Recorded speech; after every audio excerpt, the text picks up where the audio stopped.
Hello everyone. Today we're talking about The Prince by Niccolo Machiavelli. This is one of, I would say, the most important books when it comes to understanding the relationship between the ruled and the rulers.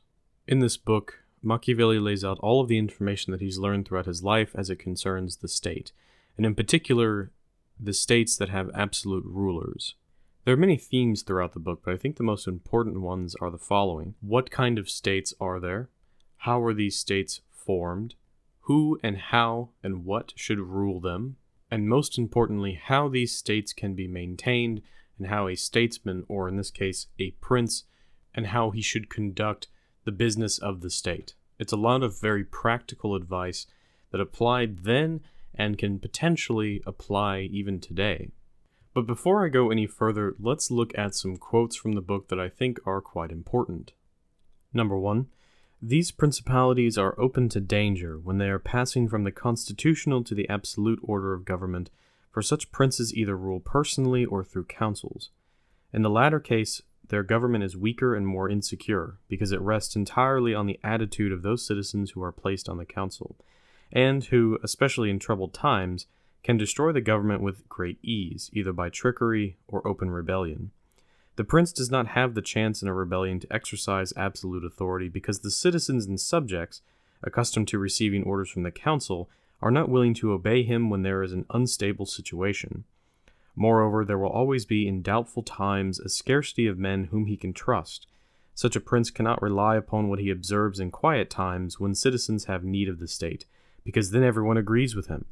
They all promise to support him, and when death is far distant, they all wish to die for him. But in troubled times, when the state has need of its citizens, he finds only a few. Moreover, this experiment of moving from a constitutional to an absolute government is dangerous, because it can only be tried once. Therefore, a wise prince ought to adopt such a course that his citizens will always, in all kinds of circumstances, have need of the state and of him, and then he will always find them faithful. Number 2. If it is argued that any soldiers will act in the same way whether mercenary or not, I reply that when arms must be used, they are under the control of a prince or a republic. The prince ought to go in person and perform the duty of a captain. The republic has to send its citizens, and when one is sent who does not turn out satisfactorily, it ought to send him back. When one is a worthy captain, it ought to hold on to him by the laws so that he does not leave the command. Experience has shown princes and republics, single-handed, make the greatest progress, and mercenaries do nothing except damage. It is more difficult for a republic, armed with its own arms, to be taken over by one of its citizens than it is to take over one armed with foreign arms. Rome and Sparta stood for many ages armed and free. The Swiss are completely armed and quite free. On that same note, something else similarly important. I shall never hesitate to cite Cesare Borgia and his actions. Cesare entered the Romagna with auxiliaries, taking there only French soldiers, and with them he took Imola and Forli. But afterwards, such auxiliary forces not appearing to him to be reliable, he turned to mercenaries, seeing less danger in them. So he hired the Orsini and the Vitelli. Soon after, when he found them unreliable, unfaithful, and dangerous, he destroyed them and used his own men. The difference between one and the other of these forces can be easily seen when one considers the difference there was in the reputation of Cesare, when he had the French, when he had the Orsini and Vitelli, and when he relied on his own soldiers, on whose loyalty he could always count and found ever increasing. He was rated much more highly when everyone saw that he was complete master of his own forces. Again, here's another one. I conclude, therefore, that no principality is secure without having its own forces.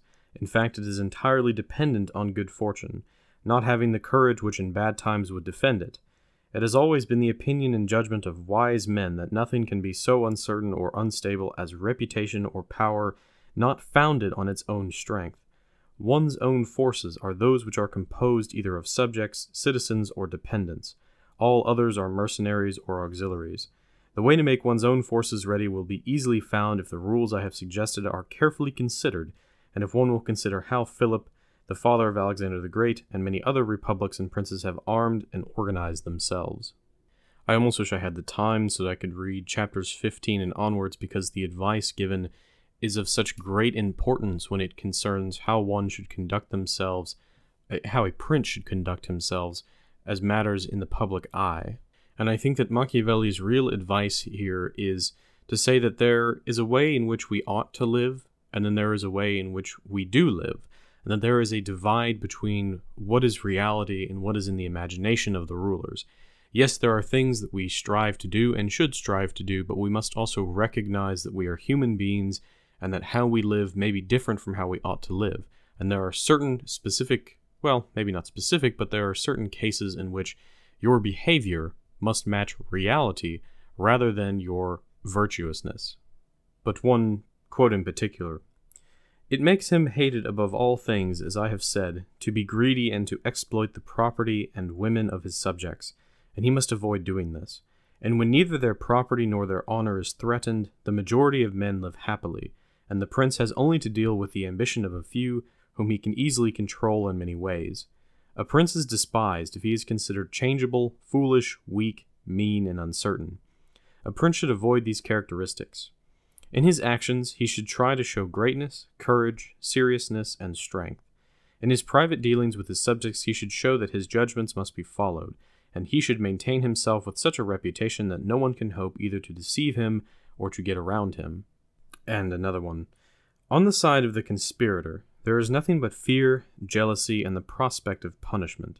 On the side of the prince there is the power of the principality, the laws, the protection of friends, and the state to defend him. If we add to all of these things the popular support of the people, it is impossible that any one should be so foolish as to conspire. Whereas in general the conspirator has to fear before he carries out his plan, in this case he has also to fear what follows the crime, because on account of it he has the people to be an enemy, and thus cannot hope for any escape." This is, of course, in reference to a populist movement, as I think it applies, sort of a modern parallel. When a state or the statesman has the support of the people behind him, it is near impossible for there to be conspirators that will tear down the state or strip the prince of his power. Once more, I think we have a very good quote on the arming of the populace, and support for something like America's Second Amendment. "There never was a new prince who has disarmed his subjects. Rather, when he has found them disarmed, he has always armed them. By arming them, those arms become yours. Those men who were distrusted become faithful, and those who were faithful are kept so, and your subjects become your supporters. Although all subjects cannot be armed, yet when those whom you do arm are benefited, the others can be handled more freely. This difference in their treatment, which they quite understand, makes the former your supporters, and the latter, considering it to be necessary that those who have the most danger and service should have the most reward, excuse you. But when you disarm them, you at once offend them by showing that you distrust them, either for cowardice or for lack of loyalty. Either of these opinions creates hatred against you, and because you cannot remain unarmed, it follows that you turn to mercenaries, which are of the character already shown. Even if they happen to be good, they would not be sufficient to defend you against powerful enemies and distrusted subjects. Therefore, as I have said, a new prince and a new principality has always distributed arms. History is full of examples.